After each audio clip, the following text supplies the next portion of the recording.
il y a plusieurs éléments de réponse. La première, c'est par rapport à la question de la critique du système. Il y a une anecdote que je raconte dans Crépuscule, mais qui permet de comprendre en fait la critique théorisante contre Macron. C'est quand je raconte comment il y a un système oligarchique qui se met en place autour de Patrick Drahi, qui est un des milliardaires qui a soutenu Macron in fine pendant la campagne, à travers son homme de main qui s'appelle Bernard Mourad.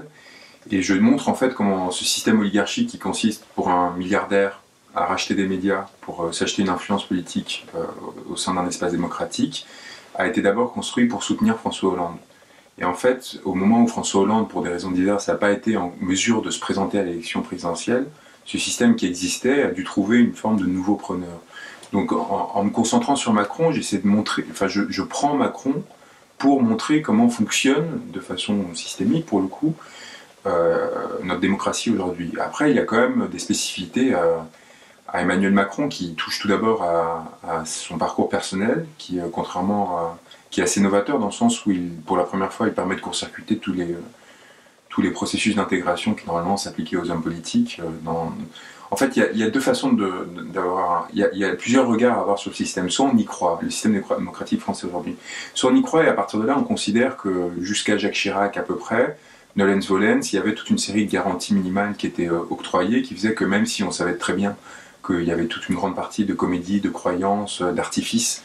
à la démocratie française, le système pouvait tenir. Et on commence à voir à partir de Sarkozy, avec une parenthèse Hollande un peu différente et Macron qui l'aggrave, une vraie dérive et une vraie dégradation du système, y compris pour les croyants du système. Ou alors on considère que de toute façon tout ça c'est une comédie, que c'est un artifice qu'il faut remettre en question, voire déconstruire, et à partir de là, de toute façon, oui, que ce soit Macron, Hollande, Sarkozy, il va y avoir juste des personnes qui vont avoir des failles plus ou moins importantes qu'il va s'agir de dégrader. Qui vont dégrader le système de façon plus ou moins importante et contre lesquelles il va falloir s'opposer. Moi, je me tiens un peu à la lisière de ces deux regards, en fait. C'est-à-dire que j'essaye de les comprendre. Je pense qu'il y a un des fondements de ma critique de Macron dans le texte actuel, il y a un rapport très anthropologique aux politiques. Moi, je m'appuie beaucoup sur les films qu'a fait Jean Rouch en Afrique de l'Ouest notamment, sur ce qu'ils appelaient à l'époque encore les sociétés primitives, mais donc des sociétés tribales africaines qui sont en train de se retrouver confrontées à l'avancée de la modernité. Et les films de Jean Rouch m'intéressent non seulement pour ce qu'ils disent de ces sociétés-là, mais de la façon dont on les regarde.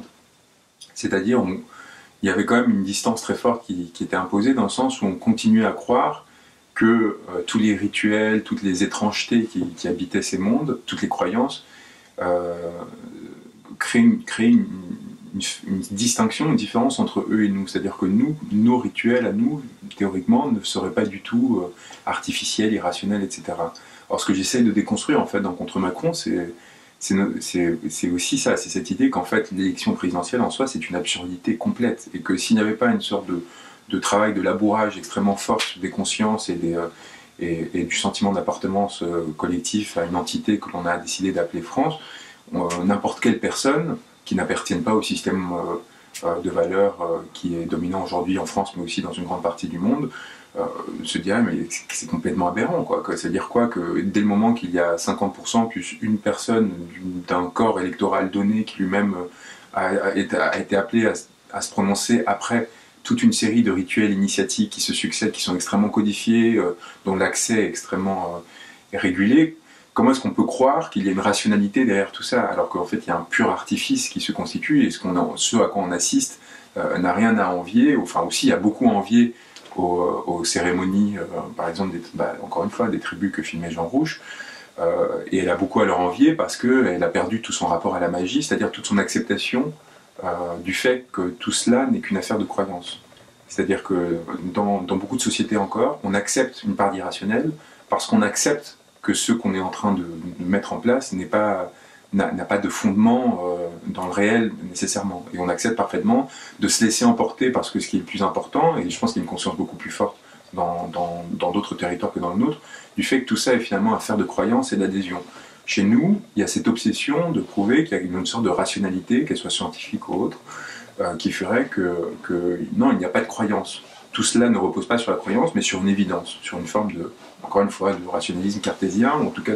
de certitude de faire quelque chose qui soit le plus logique, le plus performant. Bon, et après, il y a toute la raison néolibérale qui s'est greffée là-dessus. Mais donc déconstruire ça, et rappeler que ces systèmes ne tiennent d'abord que parce que ce sont une multiplication de systèmes visant à créer une adhésion, et une adhésion qui ne s'appuie sur aucune rationalité, mais qui est nourrie par cette apparence de rationalité. C'est-à-dire qu'on va faire adhérer aux personnes, non pas par un mélange, c'est-à-dire qu'il va y avoir un mélange d'attributions de pouvoir magique. Donc ça de la mise en scène symbolique, sacrale, par exemple avec l'intronisation du président, avec les cérémonies qui suivent le second tour de l'élection présidentielle. Et il va y avoir aussi toute une série d'attributions par pseudo-rationalité, donc le calcul électoral, les chiffres, toutes les étapes qui sont extrêmement codifiées, qui vont donner l'impression qu'en fait, oui, c'est performant. Et donc le mélange de ces attributs quasi magiques ou mystiques d'un côté, sur lesquels Macron a voulu beaucoup jouer, et de pseudo-rationalité extraordinaire, extraordinaire littéralement parlant, c'est un peu ce que j'ai voulu déconstruire pour rappeler que donc du coup, il y avait un risque très important, notamment pour nos dirigeants, plus encore que pour les populations, c'était de croire à ce qui est en train de se passer, c'est-à-dire de croire par exemple que le président de la République a en effet tous les pouvoirs qu'on lui attribue en fiction. Et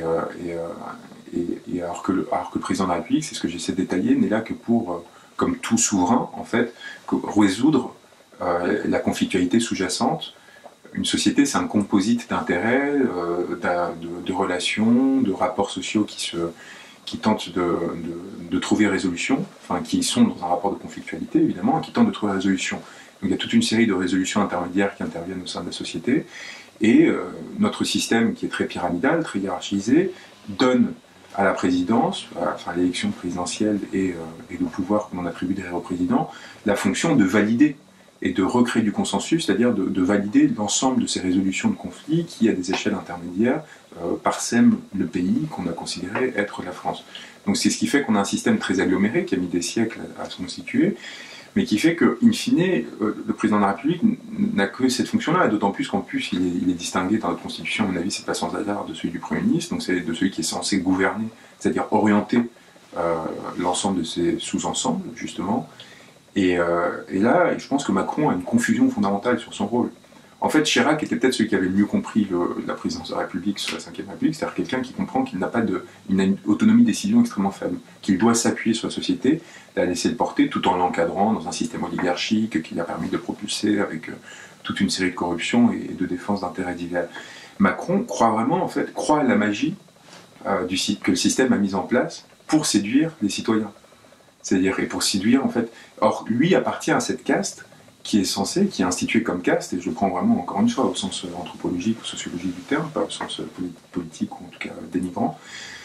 Il y a des castes en France qui ont pour rôle d'orienter la décision et de mettre en place l'ensemble de ces circuits symboliques et magiques ou artificiels, fictionnels, on peut les appeler de façon différente. Macron est issu de cette caste, juste là-dessus, il fait partie d'un de ces corps de l'ENA qui sont censés savoir qu'il y a une grande part de fiction dans tout cela, en fait, et que l'objectif principal, c'est de faire adhérer la population, ou les sous-ensembles de la population, à ces fictions, de façon à pouvoir les orienter. Or lui, à un moment, je ne sais pas si par un narcissisme ou quoi que ce soit, se laisse prendre au jeu, et pense qu'il faut, en fait, qu'en effet, ces rituels, etc., produisent les effets qu'ils prétendent produire, exactement comme si le sorcier dans la tribu ouest-africaine que filmait Jean Rouch pensait qu'en effet ces rites allaient permettre d'amener les animaux sauvages ou de faire revivre telle mort, etc. Et donc cette absence de distance tout d'un coup qu'il va avoir par rapport à son propre magistère va créer des grands dangers et un risque notamment d'effondrement de la croyance, parce qu'en croyant qu'il a effectivement tous ces pouvoirs-là, qu'il a été nommé ou élu, c'est-à-dire en rentrant dans une crise mystique quelque part, qu'il a été élu pour en effet appliquer l'ensemble de ces pouvoirs symboliques qui lui ont été donnés, il y a un risque évidemment de dérive extrêmement forte parce que, en théorie, en fiction, les pouvoirs de la présidence de la République française sont en effet immenses. Et donc là, il y a quelque chose de l'ordre du délire de toute puissance qui peut se mettre en place, que l'on a senti très vite en fait, où il va y avoir une volonté d'accaparement réel de pouvoirs qui sont censés être symboliques et juste de l'ordre de la couverture en fait, de décisions qui sont prises à des échelles inférieures, qui menacent grandement cet édifice tel qu'il existe aujourd'hui. Et c'est là où peut-être, pour finir là-dessus, où moi j'aurais peut-être un regard critique sur ceux qui prennent trop littéralement la République française, de la part de la critique, qu'elle soit anarchiste, autonomiste, etc. C'est-à-dire que dans cette critique trop radicale, pour moi, elle serait trop radicale si elle l'est, parce que ils prendraient trop au mot l'importance des dispositifs qui leur font face. Et donc quelque part, ils seraient trop eux-mêmes dans une suradhésion, même si c'est en contre, par rapport à cet existant. Et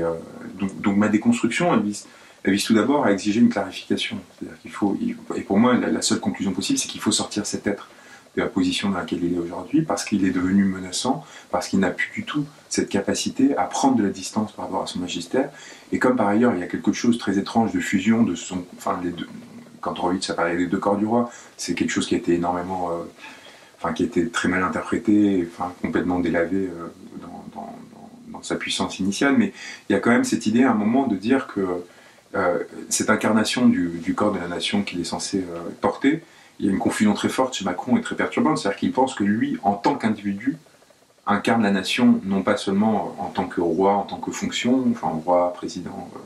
roi, monarque, quoi, mais aussi en tant qu'individu, c'est-à-dire dans sa chair lui-même, c'est-à-dire que lui-même pense être l'incarnation de l'individu type.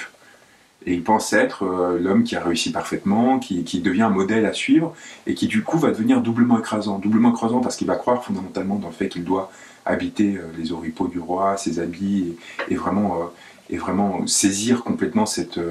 fonction très désuète de monarchie présidentielle, et de l'autre côté, derrière, lui-même en tant qu'individu, incarner l'homme idéal qui est parfait à tout niveau, sportif, économique, professionnel, y compris intime, avec cette mise en scène qui va balayer tous les ressorts et qui du coup va créer dans la population un sentiment d'angoisse très fort, parce qu'il y a un écrasement d'étrangérité chez cet Emmanuel Macron. Emmanuel Macron, c'est quand même quelqu'un...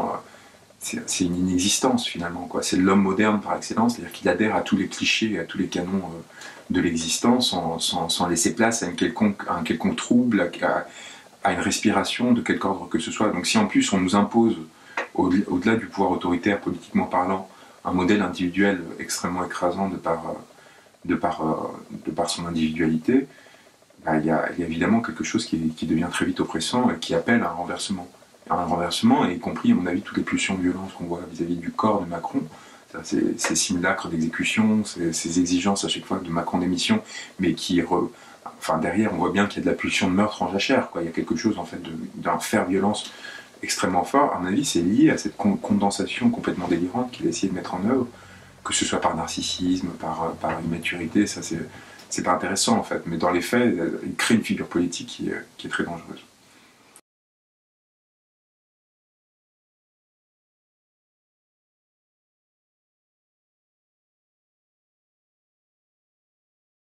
La société française est un agglomérat, oui, pluriséculaire et qui est en danger aujourd'hui, à mon avis, vraiment de mort, quoi. C'est-à-dire qu'on est face à une aporie que Macron a construite, qui est d'essayer de constituer un appareil politique, une dialectique politique entre lui et l'extrême droite, donc une forme qui veut réactiver un rapport aux politiques qui avait été mis à distance par la Troisième République, la Quatrième République, maintenant la Cinquième République, avec l'épisode que l'on sait intermédiaire. Et il veut créer cette dialectique très particulière qui risque de provoquer un double effondrement, c'est-à-dire effondrement de l'existant, mais aussi effondrement de son opposition. C'est-à-dire que je pense que si Macron tombe, le Front National tombera dans la foulée, et tout ce qu'il charrie derrière aussi, parce qu'il sera incapable de se saisir de l'appareil politique existant pour le reconfigurer à sa manière, parce qu'il est trop aux antipodes de l'existant, à mon sens. Donc, à partir de là, et on voit bien que Marine Le Pen aujourd'hui s'efforce énormément depuis novembre d'incarner le parti de l'ordre, que ce soit avec le 20h de TF1 qu'elle a fait, je pense, après l'acte 3, où Martin Bouygues lui offre 10 minutes en gros de dialogue présidentialisant, avec quand même à la fin 3 minutes de regard caméra où elle s'adresse à Macron, comme si elle était la dauphine, quoi. Elle s'apprêtait à prendre le pouvoir, et dans la foulée, une tribune dans le Figaro où elle appelle au respect des institutions de la Ve République. Donc Marine Le Pen, qui déjà en 2017, sur la question de l'euro, lorsqu'elle était arrivée au second tour, avait tenté une forme d'aggiornamento pour essayer de s'insérer dans l'existant, identiquement là, alors qu'elle se voit aux portes du pouvoir et qu'elle voit bien qu'il y a toute une série de relais oligarchiques qui essaient de l'y porter pour, en cas où la Macronie s'effondrerait, en tout cas c'est ce qui passait fin novembre, début décembre,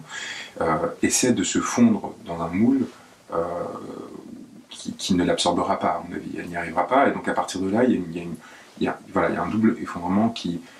Et là, c'est le niveau d'optimisme et surtout, en fait, je pense, de courage politique de chacun. Est-ce que c'est une opportunité ou est-ce que c'est un danger extrêmement important? Et là, selon notre position dans la société, notre capacité à se sentir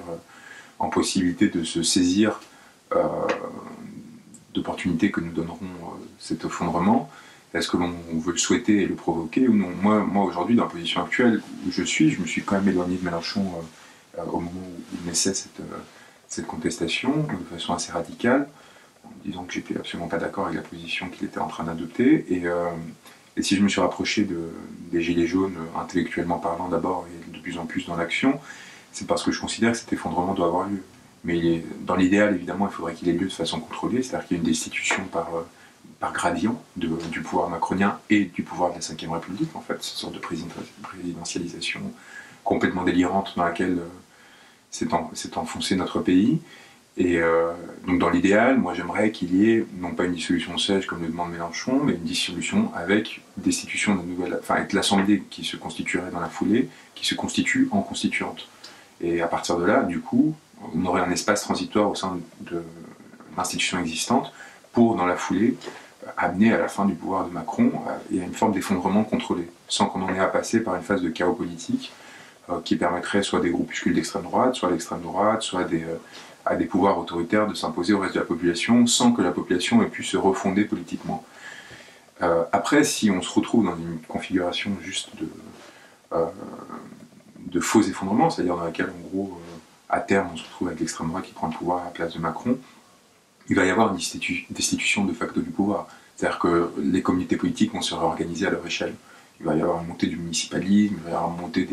en résistance des régionalismes, et ce qui jusqu'ici était une façon de dialectique théorique deviendra une praxis très claire. Il y aura de la désobéissance civile et institutionnelle de plus en plus marquée, et le système ne tiendra pas parce que, évidemment, il y aura des personnes qui considéreront que la survie de leurs idéaux est une forme de bien commun qui soit sain et pas destructeur comme celui que proposent ces idéologies, primeront sur leur fidélité aux institutions qu'ils ont consacrées, etc. Quoi qu'il arrive, on est face à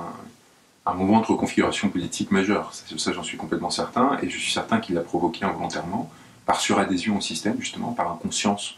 de la distance qu'il devait avoir par rapport à cette sacralité dont il se pensait le détenteur soudain. C'est comme une lecture extrêmement naïve de l'histoire dans laquelle il aurait, enfin, quelqu'un qui aurait lu des bouquins d'histoire et qui aurait cru que Louis XIV pensait vraiment qu'il était le roi Soleil, mais littéralement. Enfin, c'est-à-dire qu'il pensait vraiment qu'il avait et qu'il n'avait pas du tout compris parce qu'il n'a pas fait assez enfin, il n'a pas eu accès à des travaux historiographiques suffisamment élaborés, il ne s'est pas intéressé à la sociologie, à l'anthropologie, etc. Il n'aurait pas du tout vu l'instrumentalité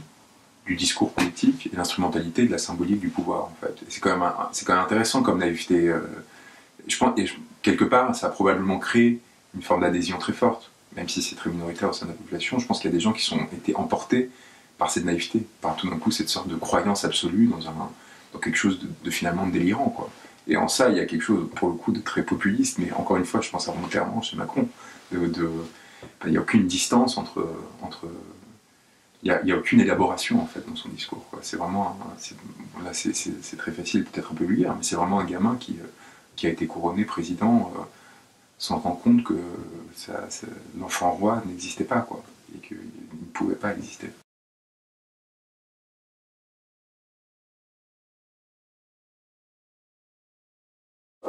En fait, il y a deux étapes. En fait, le texte contre moi, en novembre 2016, je m'engueule avec Raphaël Baquet et Pascal Robert Diard sur Twitter, donc deux journalistes du Monde. Donc je sentais très bien la fascination qu'elle commençait à avoir pour Macron, et je leur dis, dans un fil sur Twitter, je leur explique que l'essence même du macronisme ne peut amener qu'à une forme d'autoritarisme, une dérive autoritaire très claire, qui va faire qu'on va passer soit on essaie de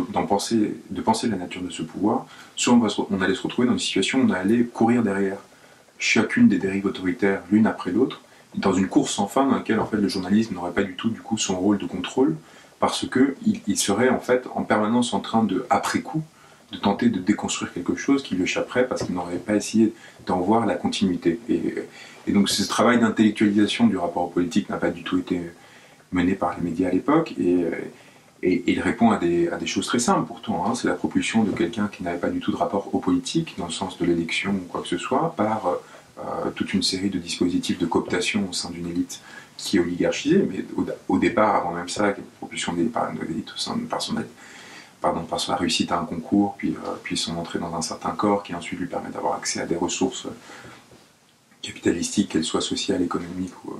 encore une fois symboliques, qui vont lui permettre d'arriver à de très grandes responsabilités en termes de gestion de la ressource publique, sans avoir à donner quoi que ce soit en retour, et qui après, quand vous arrachez ce genre de personnes qui ont un pouvoir extrêmement important dans l'espace administratif, technocratique, économique français, et vous le propulsez dans le politique en nommant ministre, alors qu'il n'a eu à aucun moment un rapport au peuple, à une forme d'élection, à une forme de dialectique démocratique, mais évidemment, il y a un pouvoir d'imposition qui s'impose, qui se met en place, pardon, un pouvoir d'imposition. Pourquoi? Parce que vous êtes obligé, sans aucune légitimité, sans aucune base sociale, de pousser vos idées sans la couverture que vous aviez jusqu'alors, des dirigeants démocratiques ou pseudo-démocratiques que vous serviez jusqu'alors. Et donc, il y a une sorte de réification et de verticalisation très forte qui se met en place très très vite et qui pouvait que dériver, à mon sens. Ça, c'est la première étape. Arrive juillet 2017 et les premiers mois de la Macronie et donc l'écriture de ce texte, qui date de ce moment-là. On a rajouté un avant-propos, mais le texte a été écrit en juillet 2017, où en fait tout est déjà là, en jachère. Cette tentative de saisine excessive des symboles qu'il interprète mal, en plus, qu'il pense être de la République, qui sont en fait beaucoup plus monarchisants que républicains, ceux dont il se saisit. Et ensuite, derrière, il y a évidemment, à ce moment-là aussi, une annonce sur la difficulté dialectique dans laquelle va se trouver le pouvoir, c'est-à-dire à un moment, et moi je pensais que ça allait arriver dès les manifestations sur les ordonnances, donc les suites de la loi travail en septembre 2017, où je disais le pouvoir j'avais fait dans l'entretien à Thinkerview, le pouvoir va se retrouver face à une absence d'interlocuteur, qui va faire qu'il va être dans une impossibilité de négociation, et avec toutes les factorisations des ordonnances, etc., enfin toute une série d'autres facteurs secondaires, va se retrouver dans une situation où il va ne pouvoir que écraser ou céder et s'effondrer. Et dès le moment qu'on est dans cette dialectique extrêmement brutale, à terme, à un moment, c'est ce qui intervient. Et Collomb démissionne en début octobre 2018, et là je fais pareil, un thread sur Twitter où j'explique que là il y a quand même un truc qui est en train de se passer qui est assez grave, parce que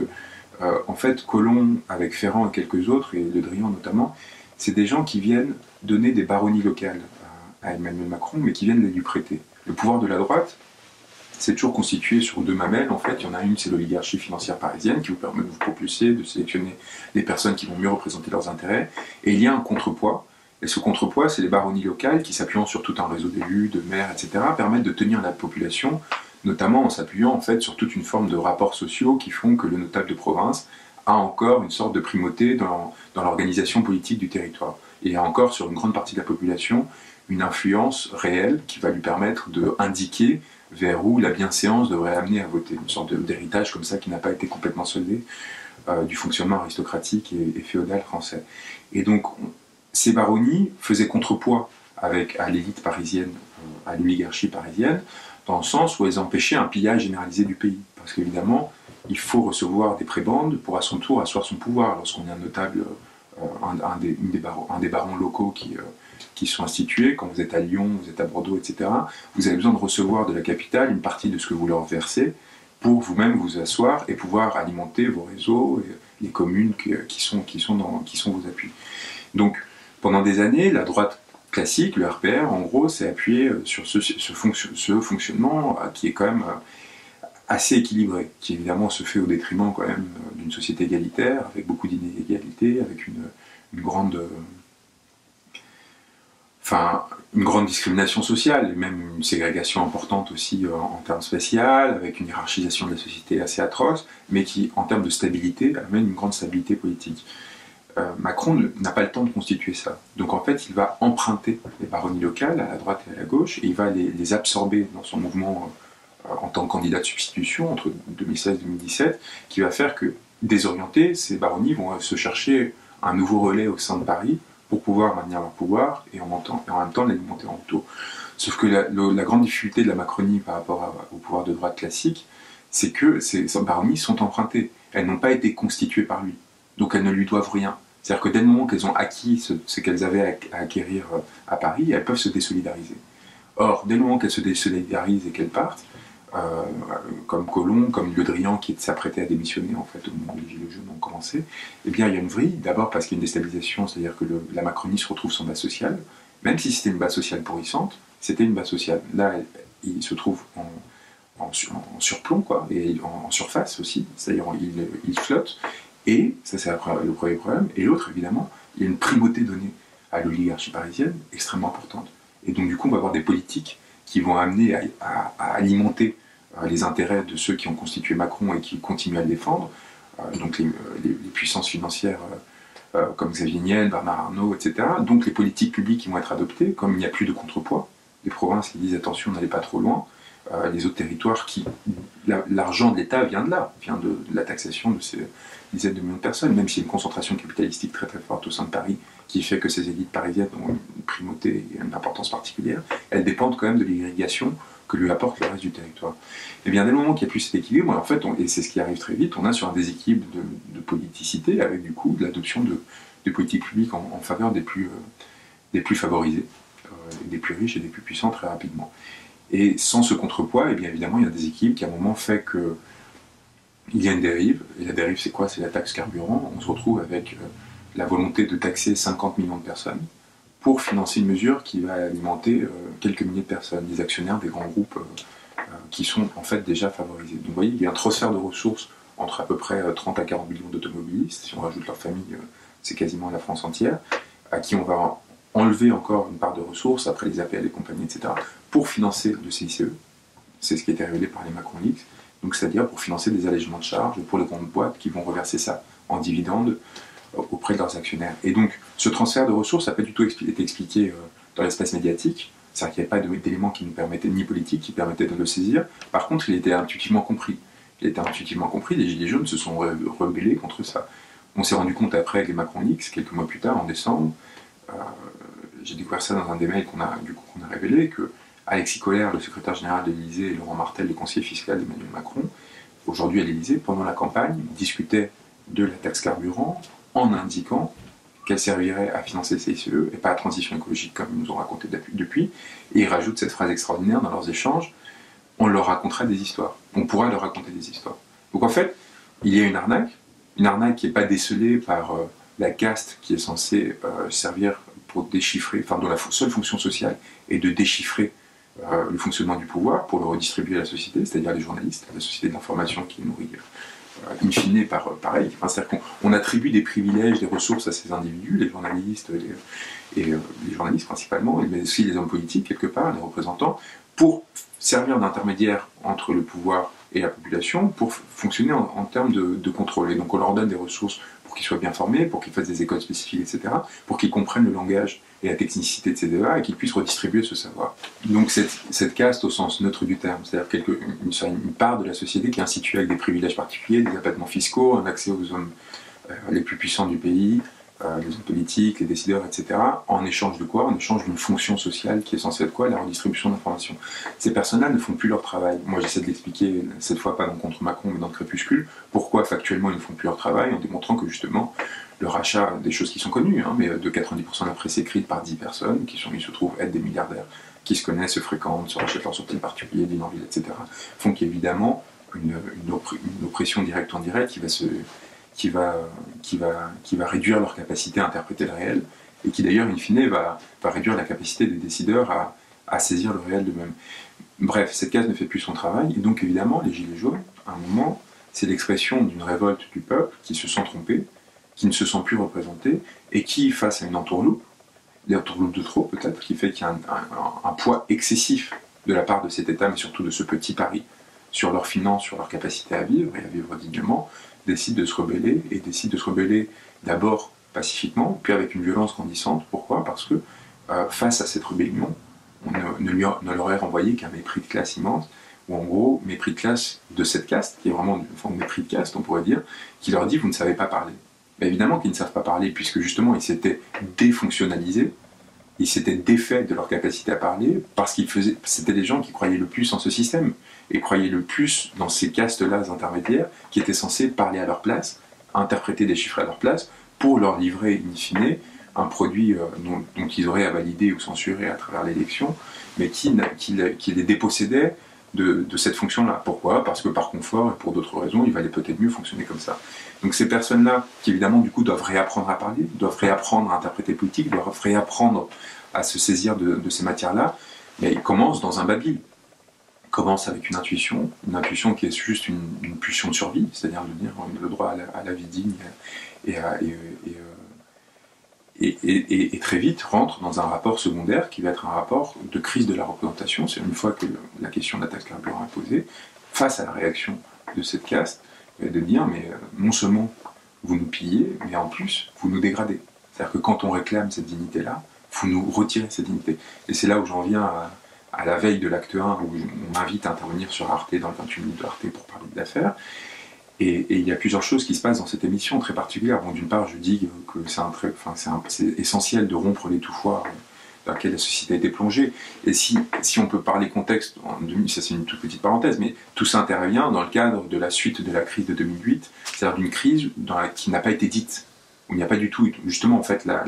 encore une fois, les castes qui sont censés dire le réel n'ont pas fait leur travail, qui ont fait que des millions de personnes ont vu leurs conditions de vie se dégrader, sans qu'à aucun moment personne ne leur dise ce n'est pas de votre faute. Il y a un système qui s'est effondré et il faut recollectiviser un effort pour faire que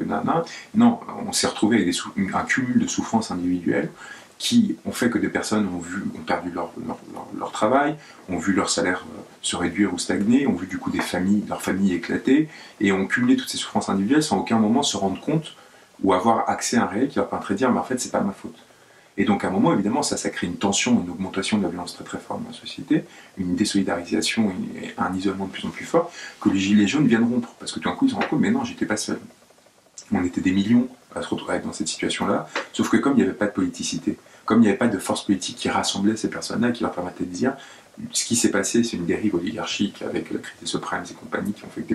des quelques milliers de personnes ont fait s'effondrer un système économique à votre détriment et vous ont fait payer les pots cassés. Donc vous n'avez pas à vous sentir responsable de votre situation personnelle, de votre détresse personnelle. C'est eux qui sont responsables et c'est vers eux qu'il faut se tourner pour en faire payer les conséquences. Ces personnes ont vécu dans cette violence pendant des années et à un moment trouvé enfin libération dans la possibilité d'une expression collective qui ne soit pas raccrochée à un système d'identification préalable comme un parti ou autre qui faisait que de toute façon vous n'étiez pas audible. Là tout d'un coup il y a l'impression d'incarner la société et de pouvoir le faire à partir d'une position de supposée faiblesse et de fragilité, c'est-à-dire en étant précaire, en étant en difficulté économique, sociale, etc. Donc cette rupture de l'isolement essentiel, et dans cette émission, je dis cette évidence que moi-même j'ai ressentie personnellement à ces chroniqueurs et à ces présentateurs, et je me retrouve en retour face à une violence extraordinaire, c'est-à-dire je dis oui, ça va déborder, il faut que ça déborde, et là il y a tout de suite comme deux des journalistes qui me disent mais vous avez l'air de dire ça avec une certaine gourmandise, choqué que l'on puisse penser qu'il y avait ce besoin, un moment de respiration et de rupture avec l'existant. Et cette émission a été importante aussi, donc c'est la veille de l'acte 1, par ce qui se disait hors plateau. Enfin, c'est pas hors plateau, mais dans les pastilles qui étaient passées, en gros hors caméra, la violence du mépris, justement, face à ces personnes qui ne savaient pas parler selon leur code, ne savaient pas parler, c'est quelque chose de très très marquant pour moi. J'ai vraiment découvert une forme finalement de bêtise en fait, c'est-à-dire d'incapacité à comprendre ce qui faisait que, bah oui, ces personnes-là n'étaient pas censées parler comme eux, n'avaient pas été formées pour apprendre, et que justement, ils disaient quelque chose de leur défaillance à eux, c'est-à-dire l'absence complète de remise en question de la part de ces journalistes,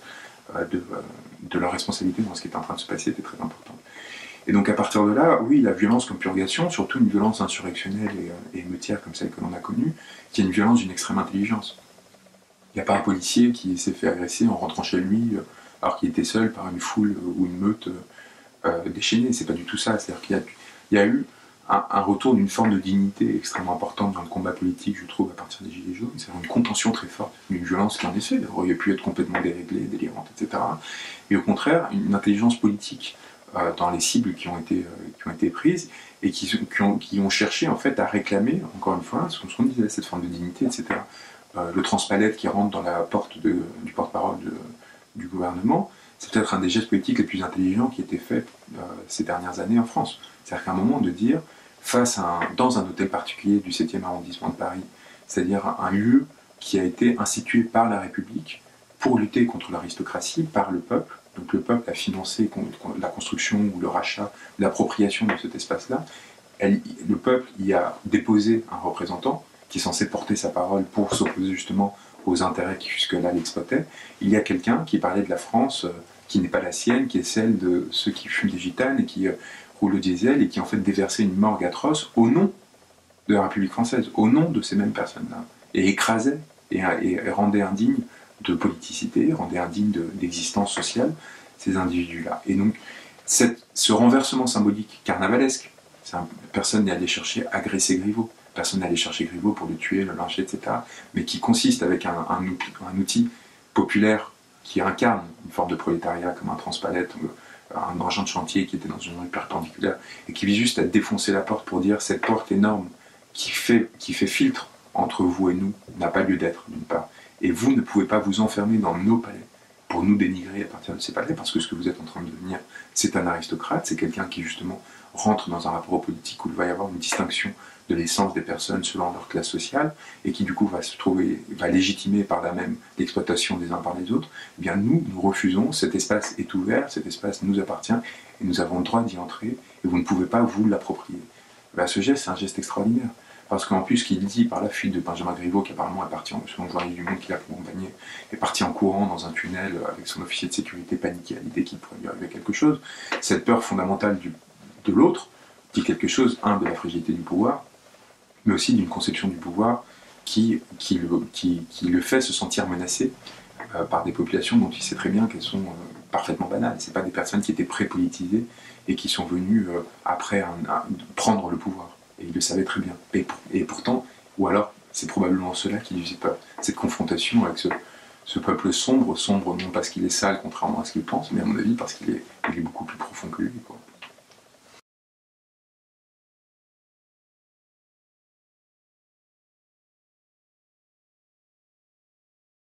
Il y a une usure qui va s'installer. C'est-à-dire que là, on n'est pas. C'est une guerre d'attrition. Donc là, il y a une phase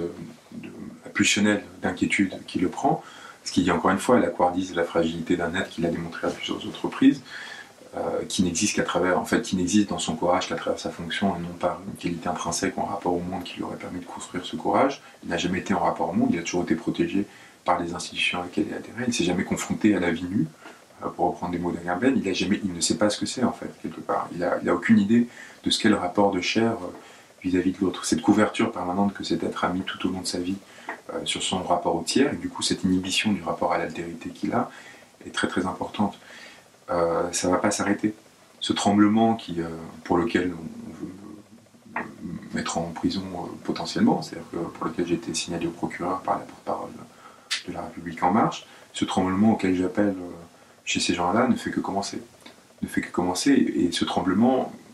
ne peut qu'avoir des effets positifs, parce que dans le cas où il ne déboucherait pas sur un effondrement du système politique, il les aura responsabilisés. C'est-à-dire qu'il aura permis de leur montrer que la politique n'était pas un enjeu de pouvoir, on n'était pas un enjeu de carrière, on n'était pas qu'un enjeu de carrière, mais aussi et avant tout, en fait, une praxis qui s'appliquait sur des millions de corps à la fois. Et que du coup, ce tremblement qui devrait saisir n'importe quel homme politique dès le moment qu'il prend une décision dans des États dans des espaces politiques constitués comme un État qui gère le quotidien de presque 70 millions de personnes, ces tremblements qui avaient disparu leur est revenu, et rien que ça, en fait, c'est un effet très important. Alors on voit bien que Macron essaie de se reconstituer, il essaie de retrouver cette arrogance et cette superbe qu'il avait auparavant, mais ça ne reviendra pas. Ça ne reviendra jamais de la même façon, et il y a toute une série de signaux faibles qui sont envoyés de sa part. Notamment, il y a 10 jours, une comparaison qu'il a faite avec Marie-Antoinette et Louis XVI, ce qui en soi est quand même significatif, et dans laquelle il ajoutait que s'ils avaient été guillotinés, donc deuxième signification intéressante, c'était parce qu'ils avaient arrêté de réformer. Donc, on voit l'inanité du raisonnement intellectuel, même le terme réformer appliqué à une période il y a déjà en soi une désactivation du langage macronien qui est intéressante à travers cette énonciation. Et derrière, il y a un jusqu'au-boutisme qui est une prise de risque immense, parce que qui sait ce qui se serait passé si Louis XVI avait joué la verticale autoritaire jusqu'au bout, s'il avait pu le faire, ce qui n'est pas sûr, ce qui n'est pas du tout acquis, et qui sait ce qui arrivera à Macron s'il joue à ça. Eh bien, ce qu'il fait derrière, c'est menacer la population, en fait, de façon sous-jacente, c'est dire attention, parce que moi j'irai jusqu'au bout, moi je ne me laisserai pas décapiter, coûte que coûte. Et d'autre part, évidemment, c'est derrière de dire, c'est ça l'horizon que je trace dans notre rapport dialectique. Le grand débat, c'est un habillage complètement ridicule, quoi, dans lequel en fait on prétend à une sorte de démo, on récupère un sous-concept habermasien pour essayer d'une part se donner une forme de légitimité intellectuelle qu'on a grandement perdue, et d'autre, avec un pléonasme quand même sidérant, et d'autre part on essaye d'habiller une réponse autoritaire en lui ajoutant une forme de pseudo-délibération collective qui n'a vocation à ne rien produire comme effet politique et qui, en effet, ne cherche qu'à délégitimer l'expression démocratique en dehors du cadre restreint imposé par l'État, qui est ce grand débat qui n'est censé rien produire. Donc on voit quand même à quel point il y a quelque chose de pervers, mais aussi d'extrêmement violent, pour pouvoir écraser derrière cette contestation qui se serait exprimée en dehors de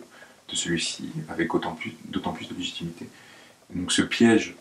qui est assez vulgaire et ne va faire que renforcer en fait une dialectique de violence qui va faire que cet effondrement, contrairement à ce que l'on peut penser, n'a pas été raté encore en fait. Et il est encore en attente en fait, il est en jachère. Ouais. C'est-à-dire qu'on n'a pas encore commencé à travailler le champ qui va permettre de le faire naître, à mon avis. Il est encore au repos. Et je pense que ça va venir, et ça va venir d'autant plus violemment au printemps et à l'été que la politique de Macron ne va pas changer. Et qu'elle ne va pas changer, et que son ontologie, son rapport aux autres, son rapport à l'altérité dont on vient de parler, ne va pas changer. Et à un moment, il s'agit pas, il n'y a pas de prédiction politique, il n'y a pas de Nostradamus, etc. Par contre, si on a une pensée suffisamment structurelle et systémique du politique, on peut anticiper les directions dans lesquelles vont aller les systèmes politiques auxquels on adhère. Et je pense que si ce livre est devenu d'autant plus d'actualité au moment où il est sorti par rapport au moment où il a été écrit et publié en ligne pour la première fois, c'est bien que peut-être il y avait une compréhension réelle des facteurs sous-jacents de la Macronie, et ceux-là ne vont pas changer. C'est évident. Enfin, en tout cas, moi j'en suis d'autant plus convaincu que jusqu'ici, justement, il n'a fait que confirmer les intuitions qui avaient été mises, et la pensée qui avait été élaborée à son sujet à l'époque. Donc, quand même, moi j'ai l'impression, en disant tout ça, ça permet de montrer qu'il y a quand même un moment spécifique, et il y a quelque chose d'intéressant à l'idée de parler de Macron et de se concentrer sur Macron à ce point, parce que je pense qu'il y a un point d'entrée pour réfléchir à notre rapport aux politiques dans son ensemble en France aujourd'hui, en fait. C'est ce qu'il est en train de nous... Macron est insignifiant en soi, c'est juste un ersatz, je sais pas, il y a mille façons de le dénigrer, de réduire son humanité comme lui le fait auprès du monde français, ça vaut pas la peine de le faire. Par contre, il est très très intéressant parce que pour toutes les défaillances qu'il porte en lui, pour réfléchir de façon élaborée à l'état de notre politique, de notre situation politique aujourd'hui.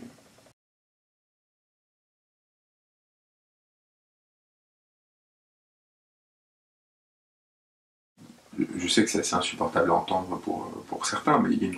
les Black Blocs, c'est les Gilets jaunes, c'est le mouvement qui va suivre aux Gilets jaunes. C'est-à-dire que quand j'annonce cette verticalisation du rapport au pouvoir en juillet 2017 dans cet entretien dont je parlais, moi je pense aux Black Blocs. Je pense aux Black Blocs et j'y pense à partir du 1er mai qui va venir. Pour moi, le 1er mai 2018, c'est les gilets jaunes en fait. C'est-à-dire qu'il y a une transformation sociale, il y a des acteurs différents avec des intérêts différents, etc. Très bien. Mais c'est un symptôme d'une dislocation du politique et de volonté de réinvestissement du politique en dehors des acteurs traditionnels qui ne cherchent qu'une chose en fait, c'est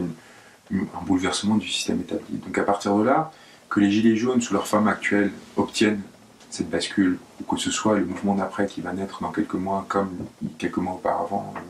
les Black Blocs avaient pris leur forme quand même épitomique après des années où on voyait bien que l'effet politique était très limité, voire contre-productif parfois dans certaines mobilisations sociales. C'est pas très intéressant. C'est-à-dire que c'est pas là par exemple parce que et surtout c'est pas prédictible. C'est-à-dire que ça reste des formes organiques, en particulier les gilets jaunes, c'est-à-dire très fluctuantes, très dépendantes de rapports sociaux qui doivent beaucoup au hasard, qui vont faire que est-ce que samedi prochain, les Gilets jaunes vont décider de radicaliser leur rapport au pouvoir en bloquant l'ensemble des infrastructures économiques, en tout cas des infrastructures économiques les plus importantes, les terminaux pétroliers à nouveau, c'est-à-dire en abandonnant complètement la forme manifestante et en décidant de créer un vrai bouleversement économique, industriel et donc politique. on est à ça de le provoquer. C'est-à-dire qu'il suffirait qu'il y ait 3 ou 4 personnes qui décident de pousser à ça, et on sortirait complètement de cette forme d'institutionnalisation que tu décrivais, qui commence à les amalgamer, ou en tout cas les assimiler à une forme de mouvement social traditionnel, et tout d'un coup on redonnerait un allant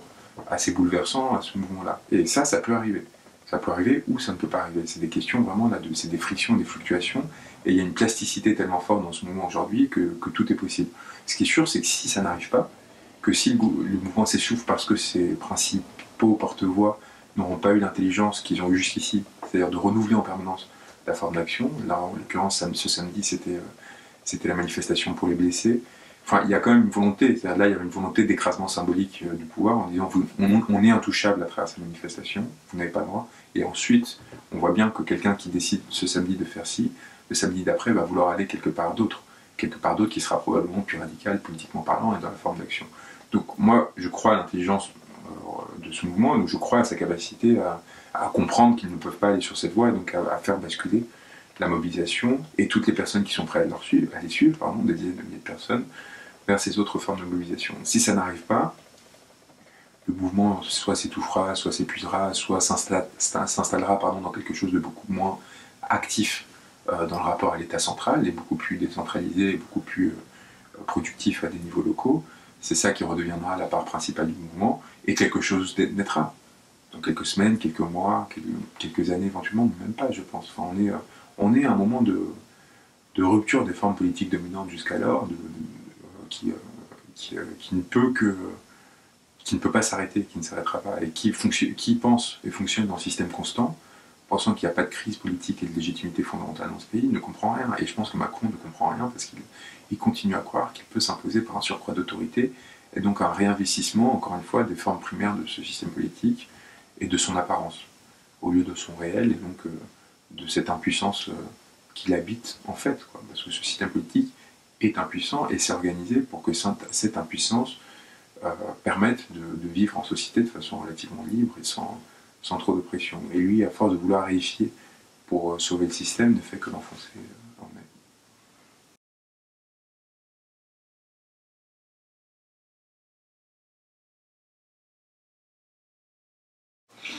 même. Ce serait dangereux. Ce serait dangereux parce que la police est quand même socialisée de façon très, très large avec l'extrême droite. Je pense que les derniers chiffres indiquaient qu'il y avait plus de 50% des policiers qui avaient voté Marine Le Pen dès le premier tour. Il y avait une étude qui avait été faite de cet ordre-là. Je ne sais pas si c'est à vérifier, hein. C'est quelque chose que j'ai gardé en mémoire comme ça, mais on sent très bien qu'il y a une prégnance très forte d'idées qui ne sont pas les nôtres dans ce corps social.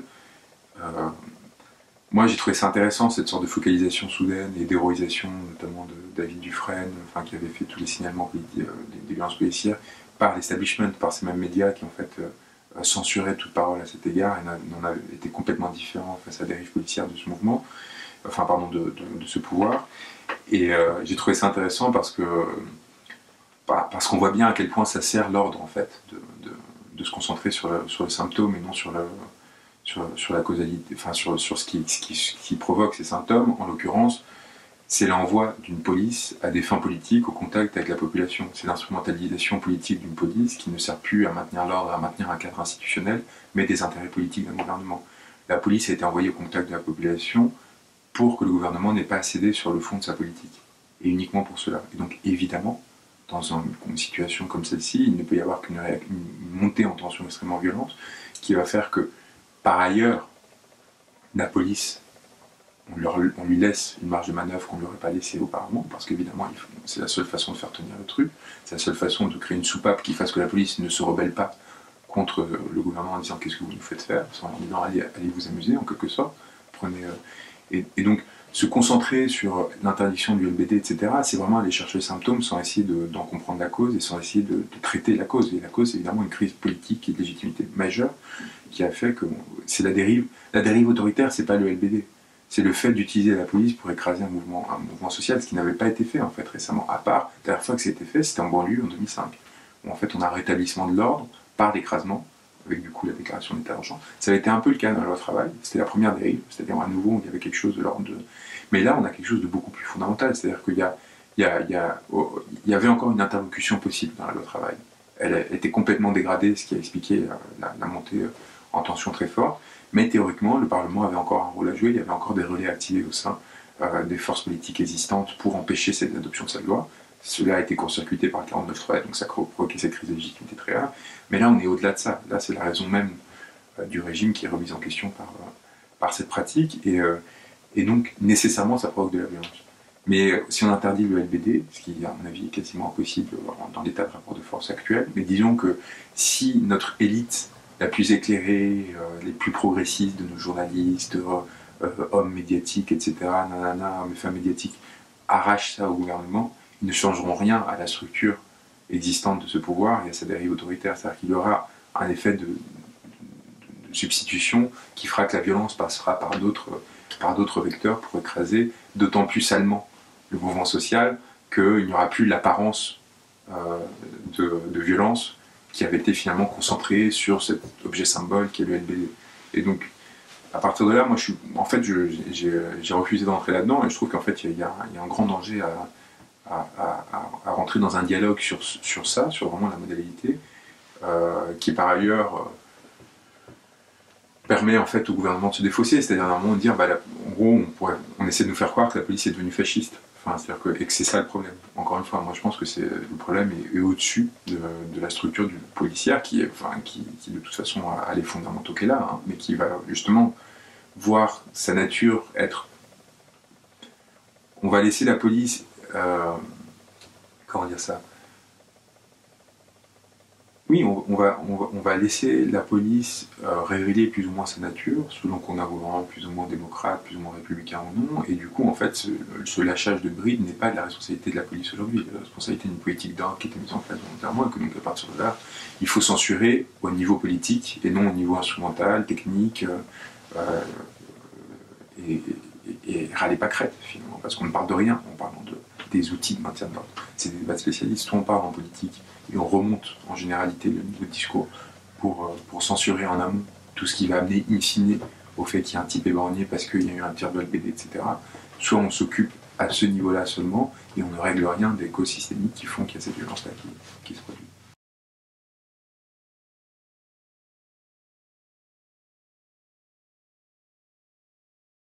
Une reconfiguration politique majeure qui est déjà intervenue. Tout d'un coup, il y a des millions de personnes qui soit s'auto-censuraient, soit se sentaient censurées dans leur capacité à l'expression d'une parole politique, qui tout d'un coup ont ressaisi ce droit à la parole, c'est-à-dire qu'il y a une délégitimation massive de nos pseudo-élites qui est jouissive, enfin, qui est vraiment super importante, parce que tout d'un coup, à un moment, on a fini par se dire démocrate d'apparence, tout en disant qu'in fine, il fallait que ceux qui nous représentent aient un certain niveau d'études et un certain niveau d'élaboration discursive, etc., qui faisait qu'in fine, il n'y avait pas du tout de représentation de la population. Moi, j'ai envie, dans l'Assemblée qui vient, et je pense que les Gilets jaunes ont permis et permettront ça, qu'il y ait à côté de l'aristocrate, du bourgeois, de l'énarque, etc., qu'il y ait un poivreau, un psychotique, mais aussi... un employé, un ouvrier, une classe moyenne. Enfin, vous voyez, il faut qu'il y ait un mélange comme ça délirant qui ressemble à ce qu'est la société, notre société est délirante comme toutes les sociétés. Et il y a tout un cumul de délires qui ensemble à un moment décident de s'agglomérer, qu'elles soient en haut, en bas, au milieu. Et à un moment, c'est ça qui rend la démocratie vivante. C'est d'octroyer à quiconque la même valeur dans sa capacité à parler. Et dès le moment qu'on fera ça, et c'est le premier acquis, le principal acquis qui est les Gilets jaunes, on ne parle plus d'islam, on ne parle plus de migrants, exilés, etc. On ne parle plus de minorités en général. C'est-à-dire qu'il y a un bouleversement dans l'ordre de la discursivité, parce que ce que l'on disait être des passions tristes de nos populations, en fait, ne sont pas du tout les leurs. C'est des passions tristes qui habitent nos politiques, qui, pour justifier leur système de domination et d'exploitation, ont besoin de boucs émissaires, et donc ont besoin de rediriger les haines, frustrations, souffrances que provoque la forme politique qu'ils ont instituée vers des populations vulnérables. Moi, je considère qu'il y a eu un nettoyage extrêmement important qui a été opéré par les Gilets jaunes à ce niveau-là, qui font que même l'extrême droite aujourd'hui, en ce moment, hein, ça reviendra, mais même en ce moment, ils n'osent pas parler de ces sujets-là. Ils sont obligés de parler égalité, rapport économique, etc. Donc on a ramené en fait tout le monde à discuter des fondamentaux de la société, ce qui est essentiel et à mon avis qui doit se déployer maintenant dans un second temps, si on arrive à reconstituer cette République sur d'autres bases, ce que je vous dis, par l'élection de gens bizarres, étranges, où toute l'étrangérité qui a été écrasée par la Macronie, à la fois institutionnellement, individuellement, etc., puisqu'ils se ressemblent tous, c'est quand même étonnant, cette forme de rapport au monde qu'ont tous ces gens, est d'une tristesse infinie quand même, quoi. Et donc revendiquer cette étrangeté, et surtout la capacité de cette étrangeté à apporter une parole de valeur pour la société, y compris que si c'est un coût en termes de rationalité économique, de point de croissance, etc., parce qu'à nouveau, on aura une capacité à se reconnaître dans un monde qui sera plus celui qui était le chloroformé d'aujourd'hui. Donc ouais, si on pouvait avoir l'aristo complètement en décadence du 7e arrondissement, alcoolique, qui se fait lire et qui commence à débattre au sein de l'Assemblée avec l'énarque, pardonnez-moi, hein, c'est très vulgaire, mais cul serré, avec son costume 3 pièces, et que cet énarque ne pourra plus regarder, ce soit l'employé, l'ouvrier, l'aristo, je sais pas quoi, n'importe quelle